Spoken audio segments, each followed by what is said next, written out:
Olá, olá, minhas queridas amigas, meus queridos amigos, falando aqui diretamente de Campinas, do Conecta Espiritismo, que tem se mostrado um evento de muitos encontros, de muita conexão. Não percam, estão maravilhosas as palestras, as rodas de conversa e também nós que estamos aqui no nosso podcast, recebendo nesta tarde a querida tarefeira espírita e também psicóloga Cláudia Saigusa. Conte pra gente o que você está achando do Conecta, quais são as suas expectativas e também o que você tem visto nos nossos encontros. Boa tarde, Rafael. Boa tarde a todos que estão nos acompanhando.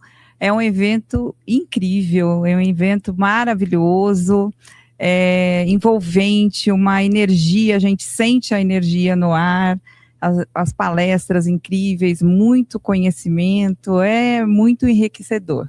E ser o primeiro aqui, né, em Campinas, divulgando a doutrina espírita, que é a nossa missão. Então, é uma alegria estar aqui e estar aqui com você também. Nós só temos a agradecer a sua presença. E você que está em casa, conecte-se na página do Conecta Espiritismo lá no YouTube, veja a nossa programação, compartilhe, curta e faça a mensagem do bem chegar a tantos corações que precisam da mensagem do mestre. A Cláudia, além de uma trabalhadora espírita, ela escreveu uma obra com bastante relevância para a sociedade contemporânea, Geração Conectada. E logo abaixo, uma pergunta: as telas são as vilãs? Eu gostaria que você falasse um pouco sobre essa temática e sobre como a gente pode, com a doutrina espírita, entender esse tema. Rafael, na questão 383 do Livro dos Espíritos, é questionado qual a importância para o espírito da infância, porque nós passamos pela infância. E lá está explicado que é o período em que nós temos a maior maleabilidade para que nós possamos buscar a nossa perfeição. É onde os pais têm maior acesso à criança. E isso vem sendo corroborado pela ciência. Porque a ciência vem nos demonstrar que eu procurei trazer de forma bastante palpável para os pais, para os educadores, que a ciência ela nos mostra que a criança ela tem uma capacidade no cérebro de aprendizado muito grande. Um bebê que nasce com 10 bilhões de neurônios, se ela é estimulada, o bebê estimulado, ele pode fazer mais de 700 mil sinapses por segundo. Uma criança, até os 2 anos de idade, ela vai ter o cérebro do tamanho de 80% do cérebro de um adulto já. Então, é um período muito rico mesmo. Então, indo ao encontro do que nos ensina o codificador. Então, a ciência vem nos trazer isso, e hoje o que nós temos visto? Se nós temos, de um lado, esse conhecimento do cérebro, que a ciência vem nos trazendo, do outro lado, temos visto as crianças se prejudicando pelo excesso de uso de telas. Notícias alarmantes de suicídios, automutilação, depressão, ansiedade, assim, é quase pandêmico. Então, diante disso, eu procurei como mãe, não só como psicóloga, quando eu fui aprofundando os estudos, eu falei, não, eu preciso trazer isso para os pais de uma forma bastante aconchegante, com exemplos do cotidiano, para que a gente possa pensar esse tema, que é um tema que faz parte da nossa vida, da minha vida, da sua vida também, que tem uma criança, né, Rafael? Com certeza. E eu acho, Cláudia, que a pergunta que eu quero te fazer é exatamente aquela que você se propõe a responder logo na capa do livro. E as telas são vilãs? As telas não são as vilãs, viu? Quem está nos acompanhando, eu já antecipo, né, que as telas não são as vilãs. Nós temos hoje um distanciamento muito grande no convívio familiar. Voltamos para Allan Kardec. Quando nós vamos lá na questão 775, fala assim: o que vai acontecer se os laços familiares afrouxarem, não é nem acabarem, né? Se os laços familiares afrouxarem. E lá está explicado o recrudescimento do egoísmo, ou seja, o egoísmo vai crescer. E é exatamente o que nós temos visto hoje. Os pais, muitas vezes, levados pela correria do cotidiano, muitos pais também ficando muito tempo nas telas. Por quê? O smartphone, ele é um aparelho incrível. Nós não podemos negar o quanto ele é incrível. Acho que você, Rafael, não consegue imaginar a sua vida sem ele, né? Imaginar assim, o que eu vou fazer sem o WhatsApp? Quantas pessoas estão nos acompanhando neste momento pelo celular, pela internet? Então é algo que faz parte da nossa vida. Mas várias coisas que acontecem dentro do smartphone é para nos manter viciados. Para você ter uma ideia, aquela tela de rolagem que a gente fica ali olhando os vídeos, olhando muitas vezes nossas crianças, nossos filhos, vendo influencer, vendo o que vão comprar, o que tem que comprar, qual é a tendência. Isso equivale àquela máquina de caça-níqueis. É como se o nosso cérebro estivesse ali esperando uma recompensa, algo melhor, e nós, sem percebermos, nós vamos ficando horas naquela tela. E isso vai prejudicando demais o desenvolvimento cerebral das crianças e dos jovens. Inúmeros casos que são confundidos com TDAH e não são. E muitas vezes a família está perdida. Então, exatamente onde Allan Kardec vai nos falar. Como eu vou vencer o egoísmo? Está lá na questão 917. Como vencer o egoísmo? Através da educação. Então, a educação é o caminho para a nossa melhora como espíritos. E nós, não por maldade, eu falo isso no livro, como mãe, nós erramos por amor. Se você que é pai, você que é mãe, muitas vezes nós nos perdemos no nosso caminho, por amor, mas muitas vezes a gente não sabe o que fazer. Eu procurei trazer de forma, o que pensadores como Winnicott, você que é psicólogo, né, que são pensadores do século XX, lá do meio do século XX, nos falam sobre esse vínculo da mãe com o bebê. Depois, a aceitação dos filhos, como eles são, que eu trago Carl Rogers. Como olhar para um filho como ele é. Eu errei muito como mãe em alguns aspectos. Eu consigo enxergar isso. Graças a Deus, minha filha conseguiu se desenvolver bem. Mas, aprendendo esses teóricos, eu vi o quanto que eu poderia ter sido melhor. Então, é isso que eu divido.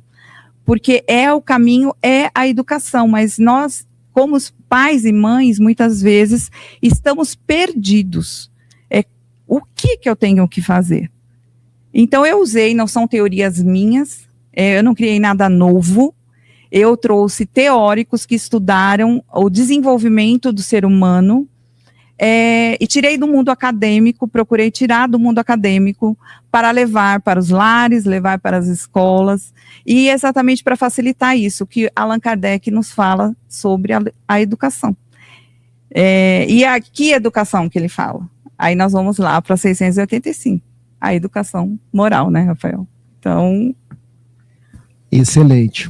Está me vindo uma pergunta aqui agora, porque a gente vive uma sociedade onde nós corremos o tempo inteiro. Temos vários afazeres, muitos compromissos, e já não estamos mais numa época onde os pais têm tanto tempo para ficar com os seus filhos.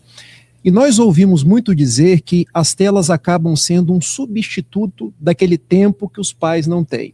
Seriam as telas, então, uma forma de os pais, na impossibilidade de estar próximos, na impossibilidade daquele afeto do cotidiano, e para acalmar a criança, dá a tela e depois não consegue arcar com as consequências? Exatamente. Num primeiro momento, as telas acalmam, porque a criança ela fica o tempo todo ali vidrada. Uma criança de 2 anos, por exemplo, que recebe uma tela, ela tem tanta informação, que ela tem muito prejuízo no desenvolvimento da formação cerebral dela. E o que vai acontecendo? É uma dopamina rápida. É aquela dopamina que é o neurotransmissor da recompensa, né? Imagina que quando você come um chocolate, você se sente assim, bem. É a dopamina sendo produzida no corpo. Mas aí, a tela do celular é aquela dopamina o tempo todo sendo produzido. E o cérebro quer cada vez mais, como qualquer vício. E isso, o que vai acontecendo? A criança, no primeiro momento, ela até se acalma para deixar os pais. Só que aí, quando você tira ela da tela, aí é onde vem a crise de ansiedade, vem a dificuldade de trabalhar com frustração. Por quê? A tela entrega tudo pronto para ela. Ela não tem que pensar, ela não tem que fazer nada. Nós estamos vendo isso nas escolas. Exatamente pela a explosão de casos de crianças sendo diagnosticadas com TDAH. Nem todos são TDAH. É excesso de uso de telas, porque acelera demais o cérebro fica com a memória sobrecarregada, com a atenção fragmentada, e aí tudo que ele vai fazer fora, quando ele vai aprender algo na escola, é chato. Brincar fica chato. Mas, por exemplo, o Winnicott vai nos falar que é através da brincadeira que a criança desenvolve a criatividade. E Freud nos fala que através da brincadeira a criança vai aprender a lidar com os seus sentimentos. E nós estamos vendo, isso é tão importante, que vem nos falar, vai novamente ao encontro do que nos fala o Allan Kardec na questão 685, que é a importância da educação moral da criança, que precisou entrar no currículo das escolas o desenvolvimento das sociedades, das habilidades socioemocionais. Por quê? Porque as crianças estão tendo dificuldade de conviver em sociedade, de ter empatia, de ter autogerenciamento das emoções. E ali na escola, ter o autoconhecimento, ali na escola é um ambiente ótimo. Por quê? Porque ela está convivendo num grupo, em sociedade. Então, é ótimo desenvolver as habilidades socioemocionais na escola, sim. Mas o que eu procuro chamar a atenção dos pais é que a escola é um complemento do trabalho dos pais. A gente não pode esperar que a escola faça todo o trabalho da educação. A educação, ela começa desde antes da barriga. Desde dentro da barriga, você já começa educando o seu filho.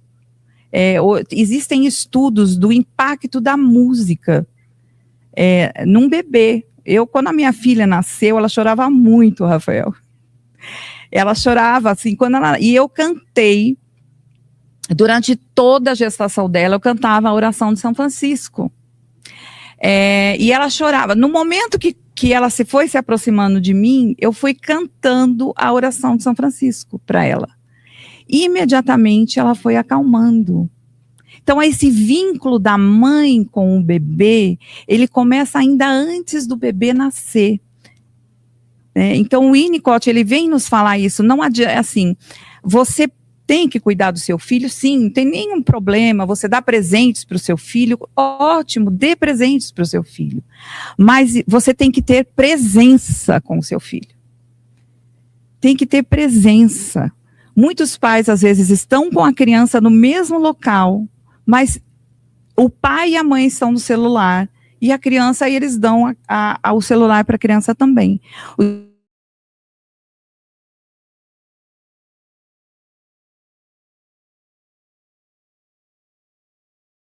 Nesse sentido, a criança larga a tela para estar com os pais. Nós somos seres sociais, naturalmente sociais. Nós só estamos aqui porque nós somos seres sociais, porque nós não somos mais fortes que animais, inúmeros animais que existem no nosso mundo. Nós só conseguimos passar para frente a nossa humanidade hoje dominarmos praticamente o nosso planeta, porque nós fomos sociais, nós nos ajudávamos, pegávamos o melhor de cada um de nós. Então, é nesse sentido de que os pais precisam entender que não é só o filho está o tempo todo ali na tela, né? Só ele, o mundo e a tela. É preciso mostrar que existe um mundo em volta. E é essa bolha que eu tento furar através do livro. Excelente. Observando como é bom a gente tratar desses assuntos que dizem tudo das questões das nossas crianças, dos nossos jovens. Esses jovens, essas crianças, chegam na nossa casa espírita, trazendo essas questões, e num podcast como esse, a gente aprende a ter meios como entender e como lidar com todas essas questões. Cláudia, pelo que eu estou entendendo, o problema não é a conexão, porque as telas, a inteligência artificial, existe todo um avanço que a tecnologia traz para cada um de nós. Pelo que você está narrando, a dificuldade está na hiperconectividade, está no excesso. E esse excesso está ligado aos processos de ansiedade que nós vemos em muitas crianças e jovens nos dias atuais? Com certeza, Rafael.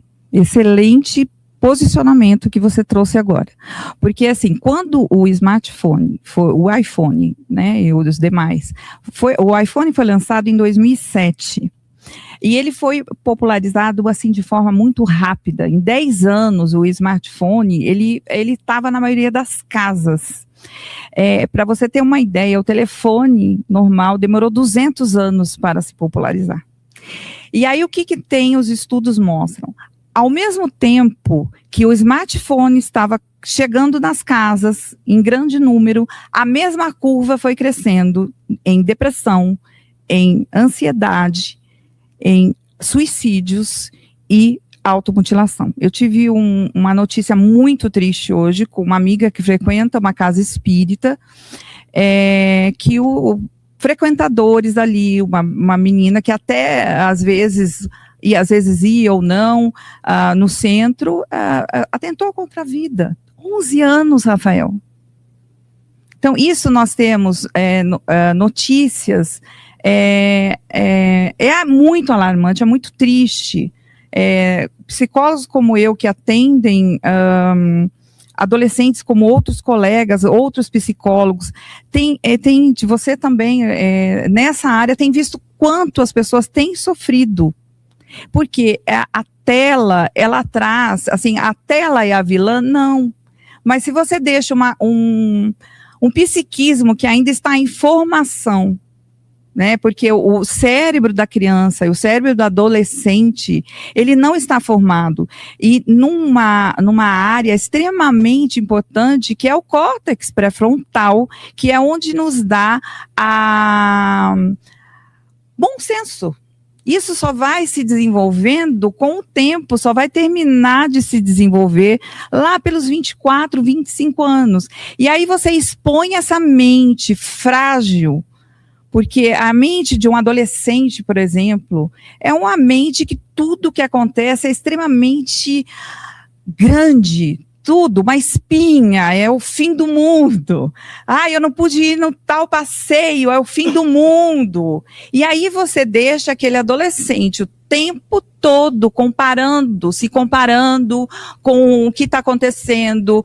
Primeiro que, assim, as mídias sociais não nos traz o mundo real, é o mundo eu tenho que ser bom o tempo todo, né? Eu tenho que ser bom o tempo todo, eu tenho que me mostrar bem o tempo todo. E aí o adolescente olha aquilo e fala assim, nossa, editam fotos, editam tudo, né? Então, quando você vai olhar, daí olha assim, nossa, mas ela é tão perfeita. E eu não tenho essa perfeição em mim, naquele cérebro que ainda está se formando. É algo muito grave que está acontecendo. Então, é algo assim que a gente tem que cuidar.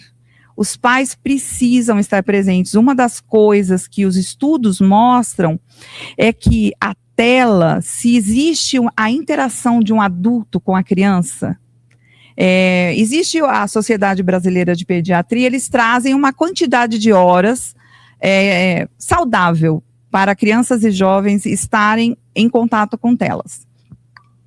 Mas essas horas são ultrapassadas, mas tem um adulto participando deste acontecimento com a tela não prejudica a formação do cérebro. Não tem esse impacto na formação emocional do jovem e da criança. Então, os pais, não é questão de tempo, né, Rafael? Não é questão assim, eu tenho que estar, porque às vezes o pai está o dia inteiro em casa, mas ele não está presente. Ele não está presente, às vezes ele nem sabe quem é o filho dele. E eu vou pedir licença para falar diretamente com os pais e com os educadores. Se vocês não sabem quem são as crianças e os jovens que Deus confiou para que vocês cuidassem, algoritmos estão moldando a mente deles. Algoritmos que muitas vezes são planejados por pessoas que só estão preocupados com ganhos, lucros. Eles não estão preocupados com o desenvolvimento do seu filho, com o desenvolvimento dos alunos, com o desenvolvimento da criança e nem do jovem. Então, às vezes eles sabem mais dos filhos do que nós mesmos. Então, é importantíssimo, né, Rafael, a gente saber o que os nossos filhos estão consumindo, o que eles estão sentindo, o que eles estão achando. Não tem essa coisa hoje de você ver seu filho ali numa tela e achar que está tudo bem. Pode ser algo muito... Ele pode estar tendo um sofrimento muito grande e que muitas vezes ele não consegue externar. Pela dificuldade que os pais têm com todo o amor. Eu já errei. Nós nos colocamos no lugar do filho, mas nós muitas vezes colocamos o nosso ponto de vista. Como nós resolveríamos aquela situação? E eles não se sentem vistos e nem ouvidos. E pode chegar um momento em que eles vão se calando. E eles vão se afastando. E quem vai tomando esse lugar é uma máquina. A máquina vai tomando esse lugar. E vai moldando o que ele gosta, moldando o que ele não gosta. E nós vamos perdendo conexão com os nossos filhos. É exatamente isso que nós estamos vivenciando. E é um momento muito grave da humanidade, porque você ter jovens e crianças sem sentir validade na vida, achar que a vida não vale a pena, e simplesmente acharem que não precisam mais estar aqui, a gente está falhando em alguma coisa. Então, e não é como eu falo, olha, a gente não falha porque a gente falha porque a gente não sabe como fazer muitas vezes. A gente faz do jeito que nós recebemos a educação, nós repassamos, né? Então, eu procurei dessa forma assim trazer para os pais um caminho, que eu poderia dizer, um caminho. Tem uma frase que o Haroldo Dutra Dias traz, que eu tive a felicidade assim, muito grande dele fazer a apresentação do meu livro, o De Luca também, o Jaime, que é da área da educação, né? O Haroldo, ele fala que muitas vezes nós estamos preocupados em sermos melhores do que alguém, mas nós somos únicos. Somos pessoas únicas. E nós precisamos trazer isso para os nossos filhos e trazer Deus para os nossos filhos. Porque se nós não trouxermos Deus para os nossos filhos, este mundo é um mundo sem sentido. Excelente. A conversa está maravilhosa, mas tudo que é bom dura pouco. Eu quero aproveitar, mostrar o livro mais uma vez. E já que ela citou Haroldo Dutra Dias e José Carlos De Luca, eu quero ler as contribuições que eles deram no livro. Em um tempo em que algoritmos parecem conhecer mais intimamente os filhos do que suas próprias famílias, a autora faz um alerta firme e necessário. Quando o vínculo humano falha, outros ocupam esse lugar, nem sempre de forma saudável. Citação de Haroldo Dutra Dias, que é nosso querido palestrante espírita, também juiz, psicólogo e neurocientista. O tema do livro é extremamente atual e urgente, e tenho certeza que traz as luzes da psicologia sobre essa questão, que tem afetado a sociedade contemporânea, especialmente crianças e adolescentes. José Carlos de Luca, juiz de direito e escritor. Deixando o seu recado final, eu quero que você diga, há um limite? Qual é esse limite? Falando para as mães, falando para os responsáveis, quanto tempo? Existe uma data após a qual as crianças podem usar? E como eu saber se o uso está sendo dentro de um padrão que eu poderia chamar de funcional e quando esse uso já está prejudicando? Rafael, é incrível o que você perguntou, porque muitas pessoas criticam muitos pais hoje, como se eles estivessem falhando, porque eles dão limites exatamente para os filhos. Mas eu acho que o maior limite de um pai para um filho, ele só se forma através do vínculo que você tem com o seu filho. Então, o vínculo de um pai e de uma mãe com um filho é o que existe de mais poderoso, porque nunca um pai e uma mãe vai conseguir estar em todos os lugares que o filho frequenta, todos os sites que o filho acessa. Nunca, é impossível controlar 100%. Então, o vínculo que um pai constrói com o seu filho no dia a dia é a única coisa que vai conseguir protegê-lo, tanto do mundo virtual como no mundo real. Você vai estar no coração do teu filho, não importando onde ele estiver, você vai participar da vida dele. E para isso, é preciso dar acessibilidade, que ele se mostre como ele é. Quem realmente é o filho. A aceitação incondicional que fala Carl Rogers. A aceitar o filho como ele é. O filho não é um desdobramento nosso, não é o realizador dos nossos sonhos. O filho é um ser que Deus nos confiou. E lá no Evangelho segundo o Espiritismo, Santo Agostinho vai falar da missão dos pais.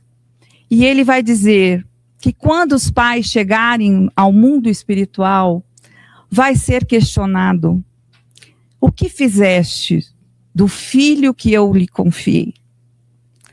Então, espero que quem esteja assistindo não responda, eu fiquei olhando o celular o tempo todo, eu só trabalhei o tempo todo, falo assim, olha, eu amei meu filho, eu fiz o melhor que eu pude. A gente não é perfeito, mas assim, o filho precisa saber que você ama. Isso que o filho, o que mais você precisa, você pode ser rico ou pobre, amor é o maior presente que um pai e uma mãe pode dar ao filho, não importa quanto tempo ele fique com o filho. É essa a minha fala final. Rafael, muito obrigada, viu? Excelente, parabéns pelo seu trabalho, que Jesus prossiga te abençoando. Sucesso com o livro, que ele possa ajudar a você, pai, a você, mãe, ou padrasto, tutor, curador, quem quer que seja, e que nós sigamos trabalhando no bem, sendo responsáveis, tendo conexão com os nossos filhos. Nós seguimos com a programação do Conecta, esperando que vocês permaneçam conosco. Um grande abraço.